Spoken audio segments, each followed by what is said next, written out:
Ah, yes. The Internet. It was built as a military communication system, then set free into a public domain. A place where many can connect and unify across the globe. Where people share cat videos or maybe AI Bible stories to help them get through the day. Kamala Harris supports mandatory gun confiscation. Mandatory gun confiscation? What the hell is this? On a serious note, the internet has taken a wild turn in recent years. Why? Because meth rots your teeth. You can't succeed without teeth. A place where you can joke about 9/11 11. or search up how much it would cost to genetically modify your baby. As generations have grown up and moved from newspapers to Reddit threads, so have our politicians. Connecticut Senator Chris Murphy, what are you doing here? Narrator, he was spreading false information. In 2018, the left-leaning news outlet PBS stated, quote, false information spreads 6 times faster than the truth, and, quote, false information is likely more widespread because of its controversial elements. 6 times faster. Any person who is passionate enough about a topic or the person spreading the information can look at a headline and easily believe it without further fact-checking. Back to mandatory gun confiscation. Kamala Harris does not support mandatory gun confiscation. In 2019, she stated, I support a mandatory gun buyback program. In 2024, Donald Trump used her words in the present tense to make her look worse than she is. Though she does support stricter gun laws and is a gun owner herself. So, if President Trump can spread this information, who else can spread misinformation? I want to be very clear. I don't think social media is overall bad. Just like anything else, guns, drugs, politics, you as an individual choose how you interact with it. I also don't think social media is directly causing political illiteracy. I think people are just really bad at using the sources they're given. At this point in history, you can look up virtually anything, but that doesn't mean you're always going to find the truth. The American Psychological Association stated, quote, people are more likely to believe misinformation when it aligns with personal identity, social norms, and elicit a strong emotional reaction. It's so much easier nowadays to entertain with a lie rather than tell the truth.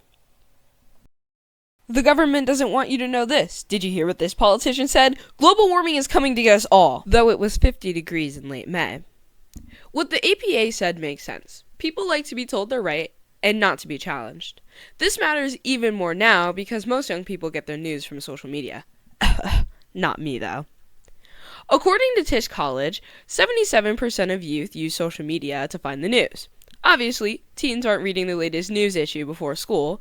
They're on Instagram in their beds at 1 a.m.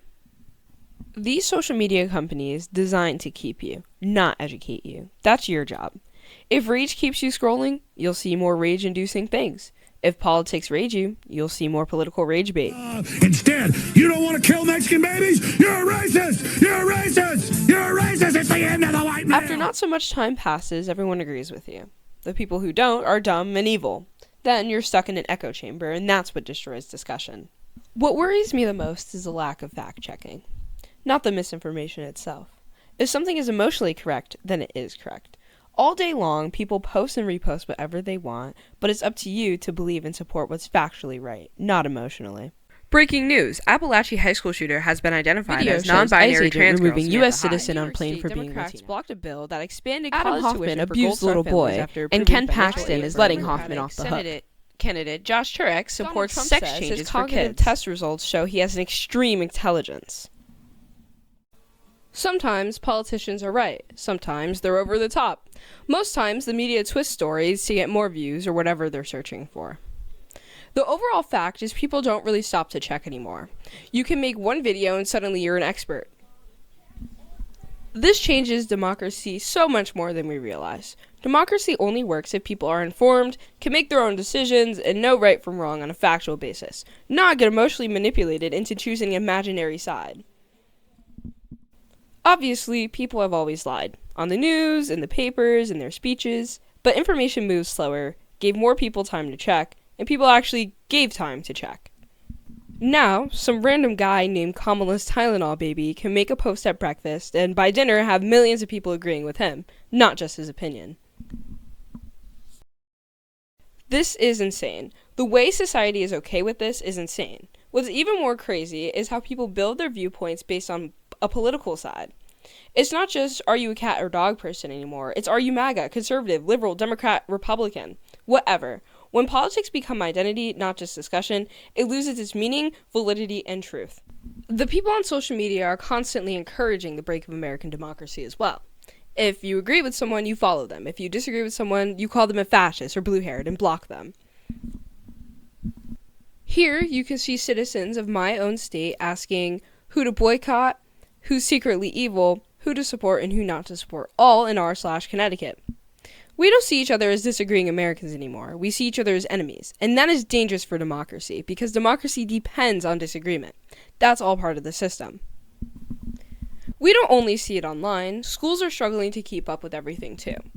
According to the Brown and White, around 38% of students reported learning how to use analyzation media messaging skills in high school, which is crazy because over 50% of Americans spend their life on social media, but less than 50% can analyze what they're consuming.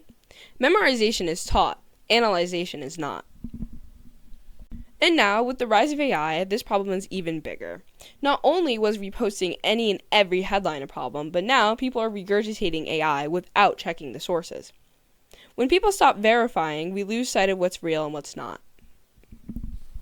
Democracy is built on voting, and all of this is directly affecting voting. If people aren't informed, how can they possibly choose a proper leader? Democracy is built on thinking for yourself and making educated decisions. In the same article referenced by Tisch College, they stated 38% of young voters actually use the news, while the rest use social media for their news. One group is reading longer reports, independent journalism, and legislative summaries. The other is watching 30-second brain rot videos with big words and breaking news from the SpongeBob fish with slime under it. All you know is political rage bait and headlines, then politics isn't about politics anymore. It's about your emotion and your identity.